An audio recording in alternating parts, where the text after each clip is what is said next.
Halo guys, ini dia smartwatch besar dari Hayplus Watch GTR. Ini mereknya ya. Dia sudah AMOLED screen pastinya ya. Udah lama banget ya saya nggak membawakan smartwatch dari merek Hayplus ini. Terakhir itu di tahun berapa ya? Saya taruh nanti linknya di deskripsi. Langsung aja kita menuju ke smartwatchnya. Ya, ini dia tampilan smartwatch dari Hayplus Watch GTR. Terlihat ini smartwatch diameternya sungguh besar ya, dengan strap leather yang menurut saya ini strapnya cukup bagus ya. Kualitas leathernya memang bukan yang kulit asli, melainkan dia ini sintetis, tapi udah cukup bagus, lentur, tidak terlalu tebal dan nggak kaku gitu guys. Dia dikasih dua penyangga strap, bakal dari logam, dan terlihat ini strapnya lumayan panjang ya, sesuai dengan dia punya bentuk display atau case-nya yang lumayan besar ini. Disediakan 3 buah tombol fisik, yang tengah ini bisa diputar ya crown-nya. Desainnya nih keren pakai banget sih, cowok abis. Terlihat seperti chronograph gitu ya, bagian atas dan bawahnya ya. Fungsinya dia hanya bisa ditekan ya. Kemudian ini adalah always on display yang mengikuti bawaan dari tampilan watch face. Untuk watch face-nya ini saya memakai yang digital seperti ini, layarnya full banget ya.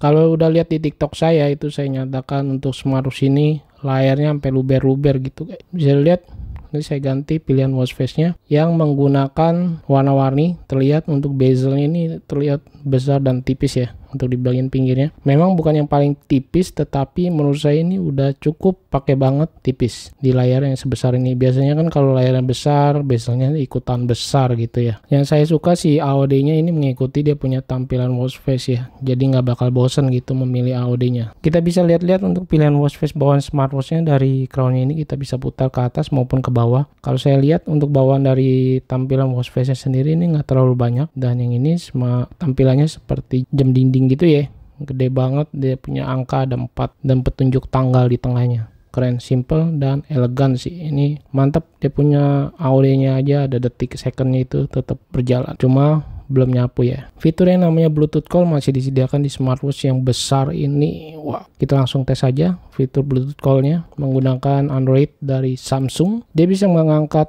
WhatsApp call dari smartwatch-nya langsung. Terlihat di sini ada untuk pengaturan volume, dan saya tes untuk notifikasi chat dari WhatsApp masuk. Seperti ini tampilan fontnya. Terlihat cukup rapi, tidak besar juga tidak kecil. Untuk paragrafnya ini saya lompat-lompatin gitu juga masih bisa terbaca ya. Setidaknya lumayan banyak karakter yang bisa dibaca. Masih di bagian display, saya slide begini. Dia punya layar benar-benar berasa smooth ya, ringan gitu. Dan apalagi kalau kita masuk ke bagian dia punya menu utamanya, ini saya slide begini ringan banget tuh, bisa dilihat. Dan dia masih bisa difungsikan crown ini untuk memperbesar maupun memperkecil tampilan. Nah, seperti ini. Seneng aja sih ngelihat dia punya tampilan layarnya ini yang besar, apalagi bezelnya tipis, memakai watch face analog maupun digital. Itu berasanya keren banget guys. Apalagi animasinya begitu smooth ya. Mantap deh. Untuk tampilan view UI disediakan ini ada 3 pilihan. Kita perlu slide dari atas ke bawah aja untuk mengubah dia punya tampilan menu seperti ini ya. Jadi saya tes ini nggak bisa mengubah tampilan view UI atau temanya dari double klik, ini nggak bisa. Ukuran display sendiri terbilang sangat besar, 1,6 inch dengan super retina display. AMOLED screen ya panelnya. Pantas ini terang banget layarnya, kontras warnanya juga cakep, pekat gitu, dan berasanya smooth.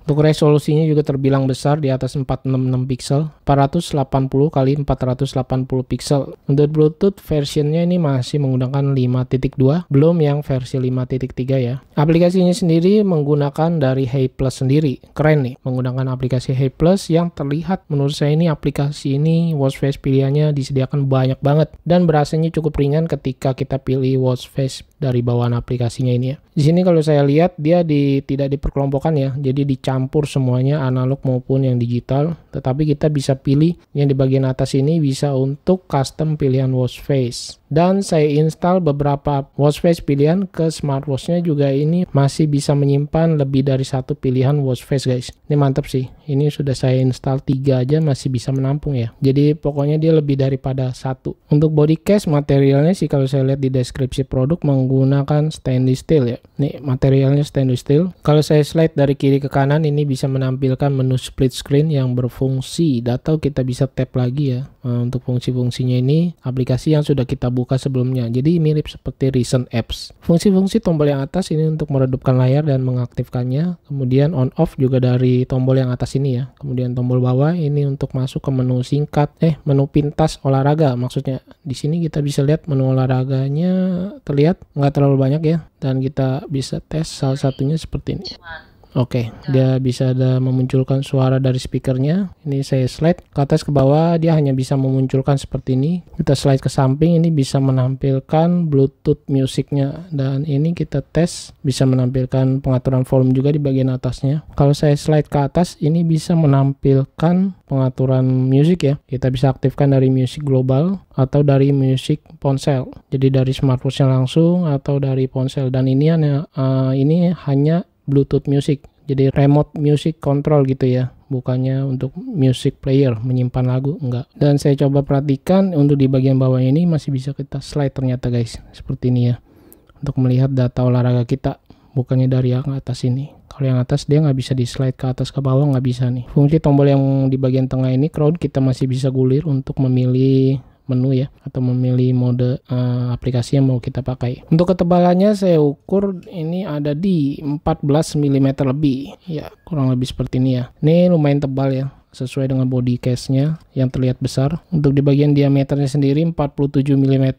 Wow, besar ya, gede banget. Dan juga lug to lug-nya ada 56 mm lebih. Strapnya, kalau strapnya menurut saya ini standar ya, 22 mm lebarnya. Kalau kalian kurang suka dengan model strap lighter seperti ini, bisa diganti yang model rubber ya, banyak juga yang jual di all shop dengan ukuran yang sama sih pastinya, 22 mm.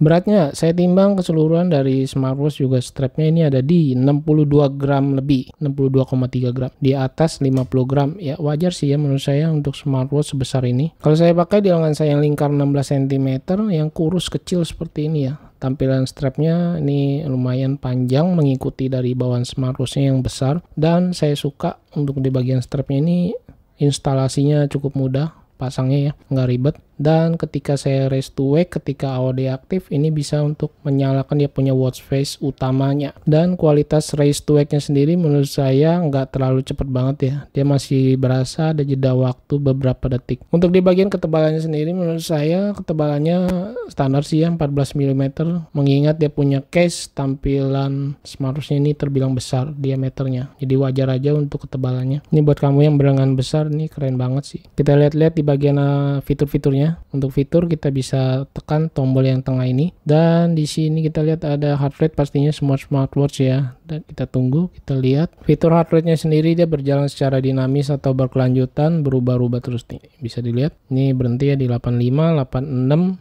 dan seterusnya. Fitur kesehatan lainnya seperti SPO2 ini tersedia juga. Dan kita bisa lihat rinciannya dengan slide ke atas ya. Seperti ini tampilnya. Wah, keren banget. Fitur breathe juga tersedia di smartwatch ini. Benar-benar mantap sih untuk layar ini menurut saya. Lalu ada juga stress level di sini. UI-nya cakep ya. Kesehatan wanita atau ini untuk kewanitaan ya, juga tersedia. Untuk games tersedia 4 pilihan tampilan games seperti ini tampilannya ya. Dan menurut saya ini keren banget sih. Smartwatch disediakan game sampai 4 lagi. Emosi ini apa nih? Fitur emosi, kita lihat dia bisa mengukur ya atau melihat seperti stress level mungkin ya, cuma dipakai emoji, emoticon seperti ini. Remote kamera, Bluetooth music, ini perekam suara. Wow, perekam suara tersedia guys, keren juga nih. Untuk album juga ada. Ini harusnya sih dia punya memori internal ya. Fitur lainnya seperti alarm, Podomoro, ini adalah timer ya. Cuaca, obor, center ya guys. Ini bahasanya agak bagaimana gitu. Kalkulator juga tersedia. Jam dunia, world clock. Pengatur waktu adalah timer ya, waktu penghitung mundur. Berarti timer Podomoro ini mirip-mirip seperti screen countdown gitu ya. Stopwatch pastinya ada. Bagian setting tampilan, kita lihat kecerahan layar ini masih manual atau belum auto ya. Dan saya slide begini, ini terang banget sih untuk dia punya layarnya ya. Ketika saya redupin juga ini nggak bisa sampai bawah, redup sekali nggak bisa guys. Dia masih menyisahkan dikit aja seperti ini. Jadi berasanya kecerahannya di indoor itu berasa banget. Durasi layar mati ini untuk screen time off, saya lihat ini lumayan lama ya, bisa sampai 60 detik 1 menitan. Raise to wake bisa kita aktifkan di sini. Setting AOD kita lihat di sini kita aktifkan. Yang pastinya kalau saya tes untuk AOD ini aktif, dia lumayan menguras baterai ya. Dan baterai kapasitinya juga ini nggak terlalu besar banget mengikuti dari jamnya atau smartwatch ini. Baterainya 350 mAh, nggak nyampe 400 mAh. Di sini kalau saya perhatikan untuk AOD bisa dijadwalkan di schedule atau bisa aktif all day sepanjang hari. Untuk di setting baterai kita bisa aktifkan ini mode hematnya ya di sini. Tapi biasanya ada yang tidak diaktifkan ketika mode hemat ini aktif ya. Harganya saat ini H+ GTR ada di 699.000 sedang flash sale. Dan harga ini sewaktu-waktu bisa berubah ya guys. Kemarin saya lihat ini di atas 700.000 sih. Dia ada di toko oranye maupun di toko hijau. Linknya saya taruh di deskripsi video. Kesimpulannya smartwatch dari H+ GTR ini bagus sih menurut saya. Di harganya yang cuma 699.000 ya, sekitar 700 ribuan guys. Di bawah 1 juta kamu sudah bisa dapat smartwatch AMOLED dengan layar besar. Strap yang menurut saya ini letternya cukup bagus. Kemudian build quality yang solid menggunakan case dari stainless ya tertulisnya. Bobotnya yang menurut saya ini nggak terlalu berat banget, hanya di 60 gram aja. Mengingat yang desain smartwatch ini cukup besar ya. Layarnya bagus, smooth, ringan, dan UI-nya itu cakep banget. Walau memang pilihan tema atau view UI-nya cuma tersedia 3 aja, nggak terlalu banyak, dan dia tidak bisa diganti dari tombol, hanya bisa dari menu shortcut settingnya. Fitur WA call atau Bluetooth call dari smartwatch ini berfungsi dengan baik menggunakan Android dari Samsung. Dan menurut saya untuk di bagian baterai aja sih menurut saya kurang imbang dengan body case smartwatch yang cukup besar, layar besar, pastinya memakan daya baterai yang lumayan ya. Dia di 350 mAh, menurut saya sih itu kurang. Lalu untuk kamu yang berlengan kecil, menurut saya ini smartwatch cukup besar ya. Di lengan saya yang kecil lingkar 16 cm. Cuma kalau kamu pede aja sih nggak masalah. Saya tadi udah ukur dan kalian bisa lihat sendiri ukurannya yang lumayan tebal dan besar.